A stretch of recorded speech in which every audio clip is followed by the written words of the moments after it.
The car sat in the dark, engine ticking softly as it cooled.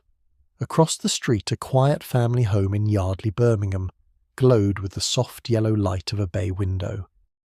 It was the kind of peaceful scene that felt untouchable, until a woman stepped out of a silver Mercedes, raised a pistol and pulled the trigger. Nothing happened.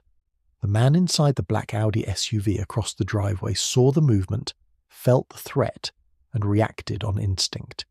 He slammed his car into reverse, crashing into the Mercedes. The woman bolted, disappearing into the night, leaving behind a damaged car, a failed attempt, and the first clear mark of a plan that stretched across continents. Months earlier, and thousands of miles away, Amy Betro lived an ordinary life in West Allis, a suburb of Milwaukee.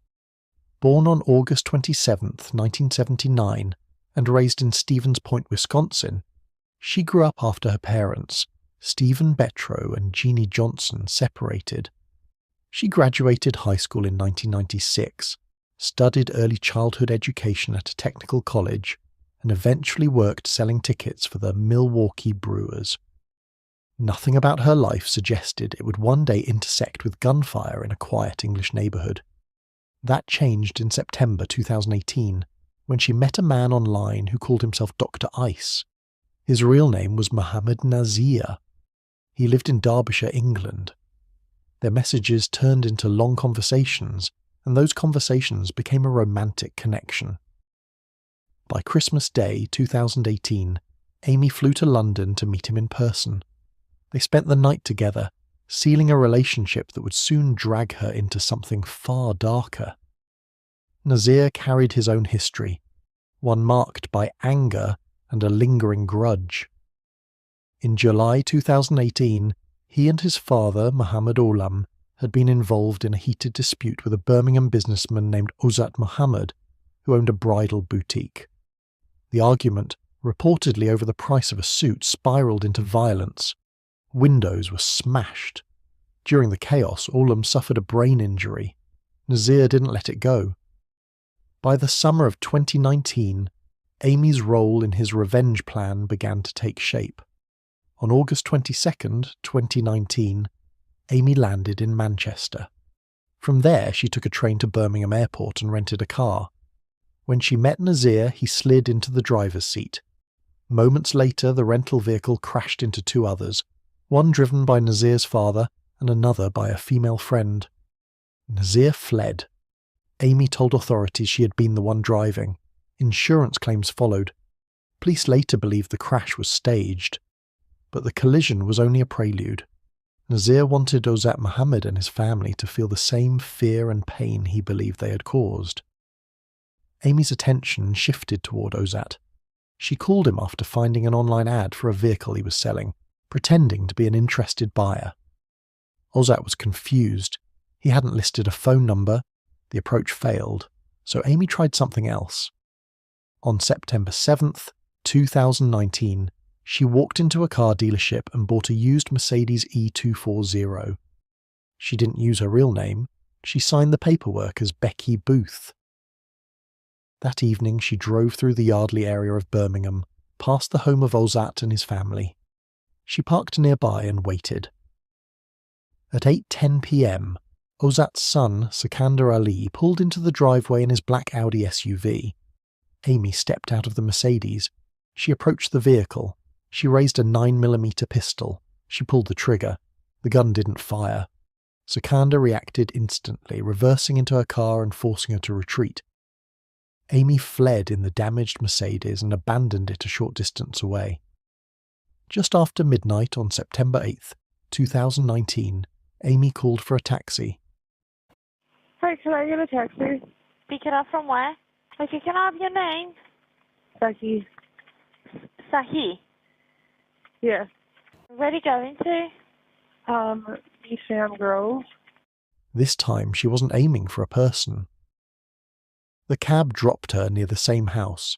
She walked up, stood in front of the bay window, raised the pistol, and fired 3 times. 2 bullets tore through the bay window. 1 punched through a bedroom window. The house was empty. No one was hurt. Amy disappeared again. slipping away in another taxi. The next day, she flew back to the United States. 3 days later, Nazir followed. For a while, the story looked like something else entirely.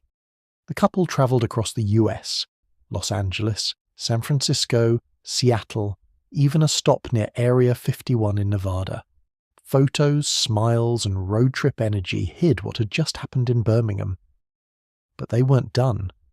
Nazir wanted to frame a former business partner named Ferris Quam. On October 16th, 2019, Amy mailed 3 packages from the US to the UK, ammunition and gun parts addressed to Ferris and to Darby.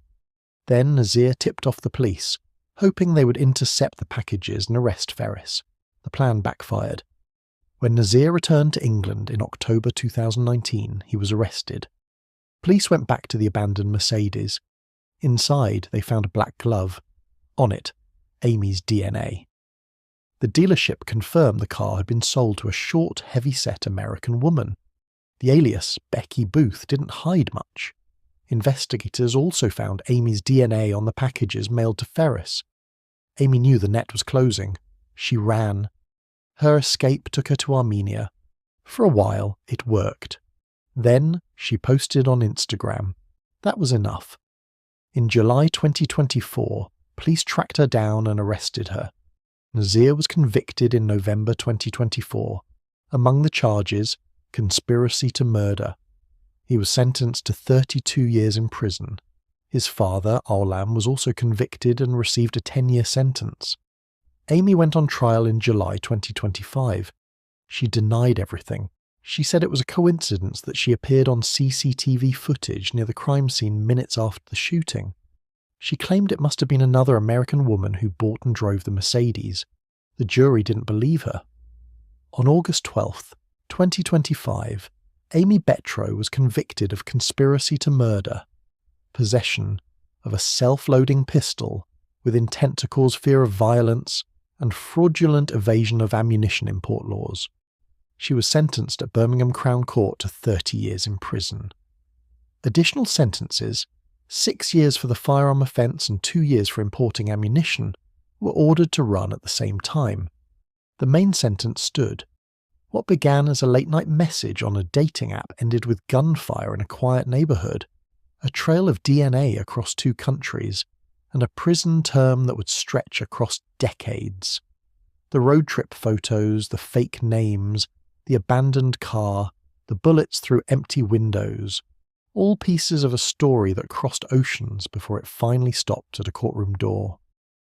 And there, far from where it began, the case of Amy Betro came to an end.